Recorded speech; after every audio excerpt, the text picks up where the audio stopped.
নামাজের নিয়ম কানুন না জানা থাকার কারণে আমাদের অনেকের নামাজই হয় না।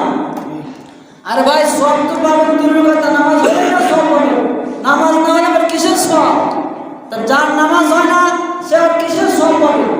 নামাজ যেইভাবে হয়, নামাজ যাতে করে শেখা যায়, নামাজ যেইভাবে পড়লে আল্লাহর দরবারে কবুল হবে, ওই নিয়ম কানুন আমাদের জানা দরকার আছে না নাই? অবশ্যই জানা দরকার আছে। 70 থেকে 80 বছর বয়স হয়ে গেছে, দুনিয়ার নানাবিগিরি সব করতে পারে, পাটপার ডাউটারি সিটারি সব চলে, কিন্তু নামাজ কয়, নামাজের ওয়াজিব কয়টা, নামাজের বাহিরে ভিতরে কয় ফরজ, এটা একজনও মনে পারবে না সুন্দরভাবে বলতে। এমনি সব জানে, জাগতিক শিক্ষার শেষ নাই, একেবারে আইএ বিএ উকিল ব্যারিস্টার ডিসিএস পিওসি যা আছে সব হয়েছে, কিন্তু নামাজ সম্পর্কে জানে না। আফসোস, মুসলমান যেই নামাজ হচ্ছে এমন একটা ইবাদত, ইমানের পরে সর্বোত্তম সর্বশ্রেষ্ঠ আমল হচ্ছে নামাজ। রাসূল কারীম সাল্লাল্লাহু আলাইহি ওয়াসাল্লাম বলেন, ওয়ালামু আন্না আফদালা আমালিকুমুস সালাত। করে মুসলমান জেনে রাখো, নিশ্চয় নামাজ সর্বোত্তম হচ্ছে আমল।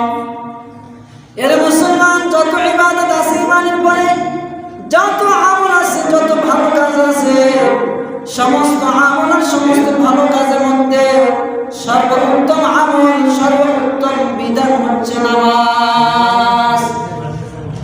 আল্লাহ পাক রব্বুল আলামিন মুসলমানদেরকে যত বিধান দান করেছেন, সমস্ত বিধানের মধ্যে সর্বোত্তম সর্বশ্রেষ্ঠ বিধান হচ্ছে নামাজ। অথচ এই নামাজ সম্পর্কে আমরা গাফিল। কিয়ামতের দিন সর্বপ্রথম নামাজের হিসাব হবে, এই কথাটা কেউ জানে না। আমার সম্পর্কে জানা আছে, কিয়ামতের দিন সর্বপ্রথম নামাজের হিসাব হবে, এই কথা জানে না এমন কেউ আমার জানা মতে নাই। সকলে জানে কিয়ামতের দিন সর্বপ্রথম কিসের হিসাব হবে? কিসের হিসাব? নামাজ। আপনি মুফতি ছিলেন, মুহাদ্দিস ছিলেন, হাফেজ ছিলেন, উকিল ছিলেন, ব্যারিস্টার ছিলেন, আইনজীবী ছিলেন, ওসি ছিলেন, ডিসি ছিলেন, এসপি ছিলেন, এসআই ছিলেন, কোনো কিছু জিজ্ঞাসা করবে না। আপনি কোটি কোটি টাকার মালিক ছিলেন, ধন সম্পদের মালিক ছিলেন, ক্ষমতার মালিক ছিলেন, এগুলো কিছু আপনাকে জিজ্ঞাসা করা হবে না। সর্বপ্রথম কিয়ামতের দিন নামাজের হিসাব হবে। এটা আমার কথা নয়, এটা যেই সেই কোনো মামুর কথা নয়, এটা আমার আপনার প্রিয় হাবিব সাল্লাল্লাহু আলাইহি ওয়াসাল্লামের বাণী। আউয়ালু মা ইউহাসাবু বিহিল আবদু মিন আমালিহি সালাতাহু ফাকাদ আফলাহা ওয়া আনজাহা ফাকাদ খাবা ওয়া খাসিরা ওয়া ইন ফাসাদাত ওয়া খাবা ওয়া খাসির। রাসূল কারীম সাল্লাল্লাহু আলাইহি ওয়াসাল্লাম বলেন, আউয়ালু মা ইউহাসাবু বিহিল আবদু মিন আমালিহি সালাতাহু فإن صلحت فقد أفلح وأنجح وإن فسدت وخاب وخسر। রাসূল কারীম সাল্লাল্লাহু আলাইহি ওয়াসাল্লাম বলেছেন, কিয়ামতের দিন সর্বপ্রথম নামাজের হিসাব হবে। যার নামাজ ঠিক হবে, সুন্দরভাবে যে ব্যক্তি নামাজ আদায় করবে, ওই ব্যক্তি হচ্ছে সবচেয়ে সফল কামার কামিয়াবি। জোরে চিল্লাবেন সুবহানাল্লাহ। রাসূল কারীম সাল্লাল্লাহু আলাইহি ওয়াসাল্লাম বলেছেন, যে ব্যক্তির নামাজ ঠিক হয়ে যাবে, বিনয়ের সাথে খুশুর সাথে সুন্দরভাবে নামাজ আদায় করবে, ওই ব্যক্তি হচ্ছে ফাকাদ আফলাহা ওয়া আনজাহা, ওই ব্যক্তি হচ্ছে সফল কাম আর কামিয়াবি। ওয়া ইন ফাসাদাত, আর যে ব্যক্তির নামাজ নষ্ট হয়ে যাবে, নামাজ সুন্দরভাবে আদায় করবে না, নামাজ ঠিক হবে না,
ফরজ। এখন নামাজের বাইরে 7 ফরজ কি কি জানা দরকার আছে না নাই? এক নাম্বার হচ্ছে শরীর পাক। কি লাগবে? শরীর পাক। আপনার শরীর না পাক, শরীরের মধ্যে পায়খানা লেগে আছে অথবা ফরজ গোসল, আপনি গোসল করেন পবিত্রতা অর্জন করেন না, আপনার নামাজ হবে না? হবে? হবে না। আপনি কিয়ামত পর্যন্ত খানা না খেয়ে কোনো কিছু না করে খানা দেওয়া ছেড়ে দিয়ে নাপাক অবস্থায় যত নামাজ পড়েন নামাজ তো হবে না, বরং আপনার উপর আল্লাহর গজব পড়ে যাবে। তাহলে এক নম্বর কি লাগবে? শরীর পাক লাগবে। 2 নম্বর হচ্ছে কাপড় পাক। এগুলো খেয়াল রাখবেন, এগুলো কোনো সুন্নাত আর নফল মুস্তাহাব বলছে না, এগুলো হচ্ছে নামাজের ফরজ। এই 7টা ফরজ হচ্ছে আহকাম, নামাজের কি বিধান।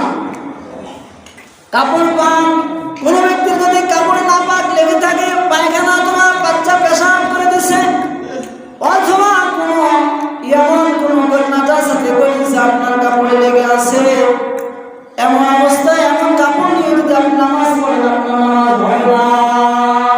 নামাজ হবে? এরপরে কি বলেন? কাপড় শরীর পাক, কাপড় পাক, নামাজের জায়গা পাক। নামাজের কি জায়গা পাক? পায়খানা আছে, আপনি নামাজ পড়বেন? পড়লে হবে? হবে না।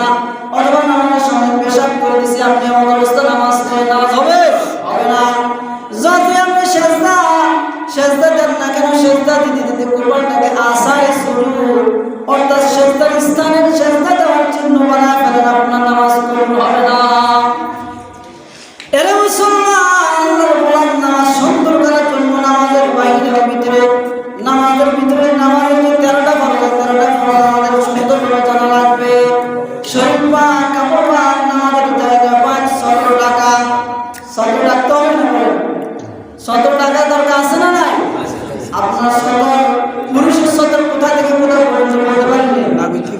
নাভি থেকে নিয়ে হাঁটুর পর্যন্ত, হাঁটুর পর্যন্ত। এগুলো হচ্ছে পুরুষের 17। কোন ব্যক্তি যদি ল্যাংটা ভাবে নামাজ পড়ে, নামাজ হবে না। কি নামাজ হবে? সে যতই নফল নামাজ পড়ে, যতই আওয়াজ মুস্তাক নামাজ পড়ে, তার নামাজ হবে না।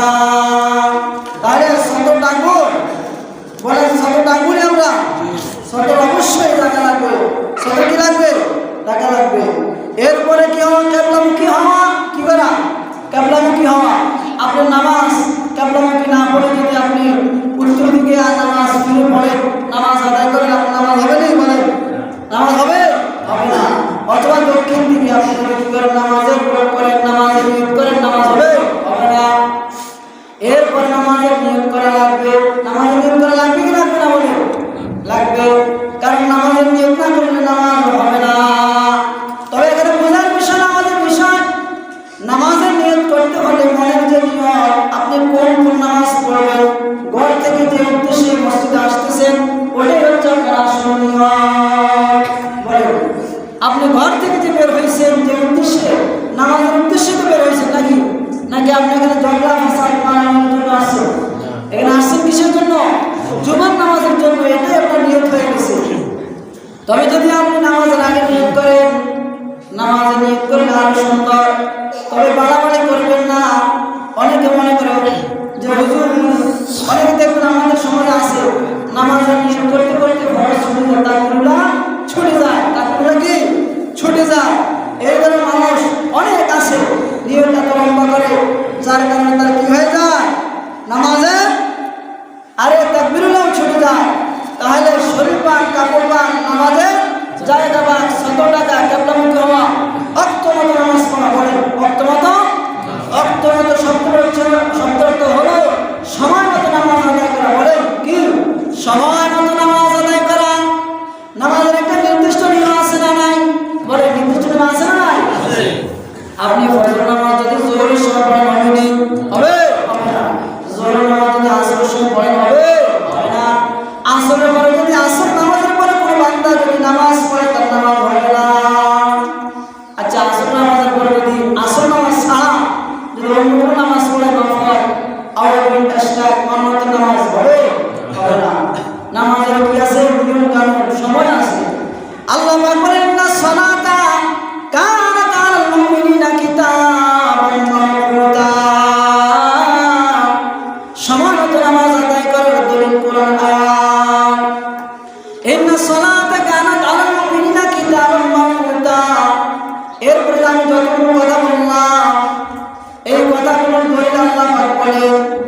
আল্লাহ পাক রব্বুল আলামিন বলেন ইন্নাল্লাহা ইউহিব্বুত তাওয়াবিনা ওয়া ইউহিব্বুল মুতাতাহহিরিন। নিশ্চয় আল্লাহ পাক রব্বুল আলামিন সমস্ত তওবাকারী এবং সমস্ত পবিত্রতা অর্জনকারী বান্দাদেরকে ভালোবাসেন। যারা তওবা করবে আর পবিত্রতা অর্জন করবে আল্লাহ পাক রব্বুল আলামিন তাদেরকে ভালোবাসেন। আল্লাহ পাক রব্বুল আলামিন তাদেরকে কি করেন বলেন? ভালোবাসে। এরপর আসে নামাজের ভিতরে কয় ফরজ বলেন? নামাজের ভিতরে কয় ফরজ? 6 ফরজ। এই 6টা ফরজ অনেকে জানে না। আমার মনে হয় এখানে যত মুসলিম আছে 2-1 ছাড়া আমার মনে হয় অনেক সবাই মানে বলতে পারবে না নামাজের ভিতরে কয় ফরজ। 2-4 জন মুসলিম ছাড়া আমার মনে হয় অনেকে সবাই বলতে পারবে না। এই জন্য এটা আমাদের জন্য বড় আফসোস আর আফসোস। অথচ নামাজ হচ্ছে ইসলামের সর্বপ্রথম রুকন। নামাজ হচ্ছে ইসলামের কি সর্বপ্রথম রুকন। নবী করিম সাল্লাল্লাহু আলাইহি ওয়াসাল্লাম বলেন বুনিয়াল ইসলাম আলা খামসিন শাহাদাতু আল্লা ইলাহা ইল্লাল্লাহ ওয়া আন্না মুহাম্মাদান আবদুহু ওয়া রাসূলুহু ওয়া ইকামিস সালাহ ওয়া ইতাইজ যাকাত ওয়াল হজ্জ ওয়া সাওমি রমাদান। সর্বপ্রথম হচ্ছে কালিমা লা ইলাহা ইল্লাল্লাহ। ঈমান আনার পরে দ্বিতীয় নম্বর ইবাদত হচ্ছে নামাজ। কি বলে? নামাজ। আর বাকি 3টা হচ্ছে বছরে একবার। বলেন কয়বার? বছরে একবার। বছরে একবার আমার সামর্থ্য যারা আছে তাদের উপরে ইবাদতগুলো ফরজ হয়। যেমন যাকাত। যাকাত বছরে একবার, তাও আবার ধনী হওয়া লাগে, সামর্থ্যবান ব্যক্তি হওয়া লাগে। হজ এটা সামর্থ্যবানের সাথে সম্পর্ক, ধনী লোকের সাথে সম্পর্ক, অর্থের সাথে সম্পর্ক। বছরে একবার বলে ঠিক আছে না? নাই হজ বছরে কয়বার? একবার। হজ সবাই আদায় করতে পারে না, যাদের সামর্থ্য আছে ওই সমস্ত ব্যক্তিদের জন্য ফরজ। এরপর রমজান। রমজান মাসে রোজা রাখা 30টা রমজান, এটা বছরে একবার। কবার? বছরে একবার। কিন্তু নামাজ সর্বশ্রেষ্ঠ ইবাদত। আল্লাহকে পাওয়ার জন্য সর্বপ্রথম সবচেয়ে উত্তম পন্থা হচ্ছে নামাজ। নামাজ হচ্ছে আল্লাহ পাককে পাওয়ার সর্বশ্রেষ্ঠ কি উসিলা, সর্বশ্রেষ্ঠ মাধ্যম। আল্লাহকে পাওয়ার জন্য মাধ্যম সর্বপ্রথম কোনটি বলেন? আল্লাহকে পাওয়ার জন্য সবচেয়ে সর্বশ্রেষ্ঠ মাধ্যম হচ্ছে নামাজ। অথচ নামাজ অনেকে করতে পারে না। নামাজের অবস্থা দেখলে আমার দুঃখ আসে, হাসিও আসে। এই নামাজের অবস্থা দেখলে কি আসে? হাসিও আসে, আমার দুঃখ হয়। কত মানুষ আছে নামাজ পড়ে তাকবীরুল্লাহ বলে। আচ্ছা, নামাজের ভিতরে 6 ফরজের মধ্যে কি বলেন? 1 নম্বর হচ্ছে তাকবীরে তাহরিমা বলা। বলেন কি? তাকবীরে তাহরিমা বলা। তাকবীরে তাহরিমা কি জানেন কি আপনারা? জানেন? আল্লাহু আকবার বলেন না? হ্যাঁ, নামাজ শুরু করে আল্লাহু আকবার। এরপর কি বলে? সানা বলে। সানা বলে কি বলে না? এই তাকবীরুল্লাহ সম্পর্কে কোরআন আয়াত আল্লাহ পাক বলেন সূরা মুদাসসিরের মধ্যে 3 নম্বর আয়াতে ওয়া কাব্বিরু ফাকাব্বির ওয়া রাব্বাকা ফাকাব্বির। তোমরা তাকবীর করো, তোমরা তাকবীর করো, ওয়া রাব্বাকা ফাকাব্বির।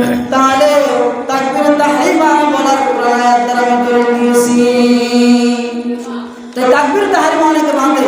আল্লাহু আকবার, আবার আল্লাহু আকবার বসে বলো, মানে বসে দিয়েছে আছে এরকম আল্লাহু আকবার।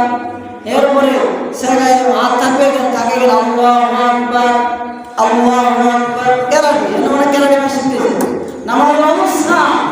আরে মুসলমান, তোমার সর্বপ্রথম সর্বশ্রেষ্ঠ ইবাদত হচ্ছে নামাজ। তোমার নামাজ ঠিক নাই, তুমি আমার মুসলমান দাবি করো, তোমার লজ্জা লাগে না? হায়া লাগে না? তোমার নামাজ ঠিক নাই। আল্লাহ পাক আমাদের সবাইকে নামাজ শিখার তৌফিক দান করুন, আমিন। 2 নম্বর হচ্ছে কিয়াম করা। নামাজ কিয়াম করা। কিয়াম শব্দ হচ্ছে দাঁড়ানো। আমরা দাঁড়িয়ে নামাজ পড়ি কি পড়ি না বলেন? নামাজ পড়ার জন্য রুকন কি? এই 6টা হচ্ছে নামাজের রুকন। এই 6টি কি নামাজের রুকন? তাকবীরে তাহরিমা বলা। এরপরে কি বলা? কিয়াম করা। অনেকে বসে নামাজ পড়ে। এখান থেকে আমার আফসোস হয়, যারা ওযুর ব্যতীত কঠিন কোনো ওযুর ছাড়া চেয়ারে নামাজ পড়ে তাদের নামাজ হবে না। আমি ফতোয়া দিলাম, আপনার যেখান থেকে ফতোয়া দিতে ইচ্ছা হাটাজারি চলে যান। বিশ্বের যে কোনো আনাচে ইসলামী বিশ্ববিদ্যালয় ঢাকার যে কোনো ফতোয়া দিলে আপনার ফতোয়া নিয়ে আসেন। আমি আজকে যে ফতোয়া দিয়ে গেলাম, যারা কঠিন ওযর কোনো ওযুর ছাড়া যারা চেয়ারে নামাজ পড়বে তাদের নামাজ হবে না। শুধু তাই নয়,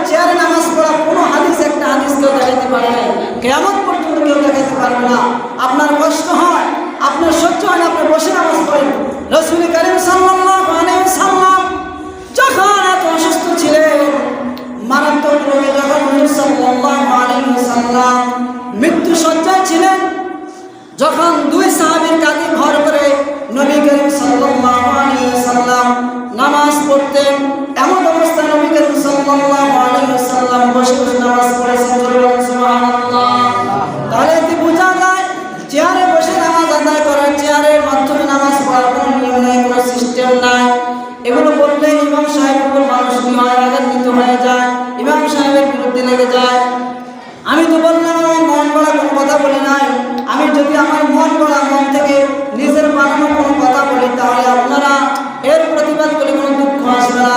কিন্তু হাদিস কোরআনের বিরুদ্ধে কথা বললে আমি কোনোদিন সহ্য করতে পারবো না। চেয়ারে নামাজ পড়া, কোনো আয়াত, কোনো হাদিস যদি কেউ দেখাইতে পারে, আমি শুধু এখানে না, পৃথিবীর কোনো জায়গায় অনুমতি করবো না। চ্যালেঞ্জ করলাম এই বিষয়ে। তাহলে চেয়ারে নামাজ পড়বেন না। সব চলে, এখান থেকে বাজারে যাইতে পারে, চৌমারে যাইতে পারে, মসজিদ যাইতে পারে, হাঁটতে পারে, ক্ষেত খামারে কাজ চলে, সব চলে। মসজিদ আসলে তার চেয়ারের দরকার হয়ে যায়। শ্রেষ্ঠ ইবাদত নামাজের মাধ্যমে আল্লাহকে অধিক কাছে পাওয়া যায়। এই নামাজটাকে সে একটা খেল তামাশা, শয়তানি কিছু মনে করতেছে, এটাকে মনে করে সে হাস তামাশা, আনন্দ উল্লাস, এটাকে সে মনে করে আমি চেয়ারম্যান হয়ে গেছি। আজকাল বিভিন্ন মসজিদে ভোট ছাড়াই চেয়ারম্যানের অভাব নাই, জায়গায় জায়গায় মসজিদে চেয়ার পড়ে গেছে। আমি বলি যারা ওজন ছাড়া মসজিদে চেয়ারে নামাজ পড়ে, আমি তাদেরকে বিনা ভোটে চেয়ারম্যান বলি। বিনা ভোটে তার কি চেয়ারম্যান, কোনো ভোট লাগে না, কিচ্ছু লাগে না, মসজিদে চেয়ার একটা নিয়ে আসে, চেয়ারম্যান হয়ে যায়। এগুলো করবেন না। আপনার যত কষ্ট হোক, আপনি বসে বসে নামাজ পড়েন, আপনি চেয়ার ব্যবহার করবেন না। চেয়ার ব্যবহার করলে আপনার নামাজই হয় না। আপনি এত কষ্ট করে মসজিদে আসেন, যদি আপনার নামাজই না হয়, তাহলে নামাজটা পড়ার কি দরকার পড়ে? আপনি এত কষ্ট করে অসুস্থ শরীর নিয়ে মসজিদে আসেন, আপনি এত কষ্ট করে মসজিদে অসুস্থ শরীর নিয়ে নামাজ পড়তে আসেন, যদি আপনার নামাজ না হয়, তাহলে আপনার নামাজ পড়ার দরকার তো নাই। এত কষ্ট করে মসজিদে আসার দরকার না। আমি আপনাদের প্রতি মহব্বত আছে বলে আপনাদেরকে আমি সব কথাগুলো বলতেছি। এজন্য আপনার কথাগুলো মনোযোগ সহকারে শুনে আমল করার চেষ্টা করবেন ইনশাআল্লাহ। আসলে আপনাদের প্রতি আমার যে আন্তরিক বিশ্বাস করে যদি না দেখাইতে পারতাম, দেখাতে যদি পারতাম, তাহলে বুঝতেন দেখার কোনো সিস্টেম নাই, দেখানোর কোনো পদ্ধতি নাই। এই জন্য আপনারা বুঝতেছেন না। আমি চাই প্রতিটি ভাই জাহান্নাম থেকে মুক্তি পেয়ে জান্নাতি হয়ে যাবে। সুবহানাল্লাহ। তাহলে 2 নম্বর আরকান, রুকনের নাম কি বলেন? বলেন কিয়াম করা। বলেন কিয়াম করা, বলেন না কেন? কিয়াম করা অর্থাৎ দাঁড়িয়ে নামাজ আদায় করা। এখন দাঁড়িয়ে কয়জন নামাজ পড়ে? অধিকাংশ মানুষ জায়গা শরীরে দেখবেন চেয়ারে বসে বসে নামাজ পড়ে, তার শরীর সুস্থ, ব্যবসা বাণিজ্য করে, সব করে, মসজিদ আসতেছে চেয়ার ব্যবহার করে। এই জন্য দোস্ত আহ্বান, আমার প্রিয় বন্ধু, আমার সম্মানিত মুসলিম ভাই, আপনার যত কষ্ট, আপনার সামর্থ্য অনুযায়ী আপনি বসে বসে নামাজ পড়বেন ইনশাআল্লাহ। এরপরে কিরাত পড়া। কি পড়া? কিরাত পড়া। আপনি যদি নামাজের মধ্যে কিরাত না পড়ে গান পড়েন, নামাজ হবে না। আপনি যদি সালমান খানের অথবা বিভিন্ন নায়ক নায়িকাদের বিভিন্ন অশ্লীল মানুষের গানগুলো আপনি নামাজের মধ্যে পড়েন, গজল বলেন, নামাজ হবে না। যদি আপনি বলেন আল্লাহ তুমি মহান, তুমি মেহেরবান, এত সুন্দর গজল যদি আপনি বলেন, নামাজ হবে? বলেন হবে? হবে না। নবী মুরব্বী, নবী মুরব্বী আর নবী এত যত সুন্দর গজল পড়েন না কেন, নামাজ হবে না। নামাজের জন্য শর্ত কিরাত পড়া। আলহামদুলিল্লাহি রাব্বিল আলামিন। কত সুন্দর কোরআন তেলাওয়াত। কোরআন তেলাওয়াত এমন একটা সুমধুর বাণী যে সুন্দরভাবে পড়তে পারে, কাফেররা পর্যন্ত মুসলমান হয়ে যায়। সুবহানাল্লাহ। তাহলে আমরা নামাজের জন্য শর্ত হলো কি বলা? কিরাত পড়া। তাহলে আমরা কিরাত পড়ব তো ইনশাআল্লাহ। 4 নম্বর হলো রুকু করা। কি করা? রুকু করা। নামাজের মধ্যে যদি কেউ রুকু না করে, যারা চেয়ারে বসে, চেয়ারে দাঁড়িয়ে নামাজ পড়ে, তারা তো অনেকে রুকু করে না। যারা নামাজ চেয়ারে বসে পড়ে, তাদের রুকু হয়? বলেন হয়? পরিপূর্ণ রুকু আদায় হয় না। তাহলে বোঝা গেল রুকু আদায় না হলে রুকু হচ্ছে নামাজের একটা কি রোকন, নামাজের ভিত্তি, নামাজের খুঁটি, নামাজের স্তম্ভ হচ্ছে রুকু। আপনার যদি রুকু ঠিক মতো না হয়, তাহলে তো আপনার নামাজও হইতেছে না।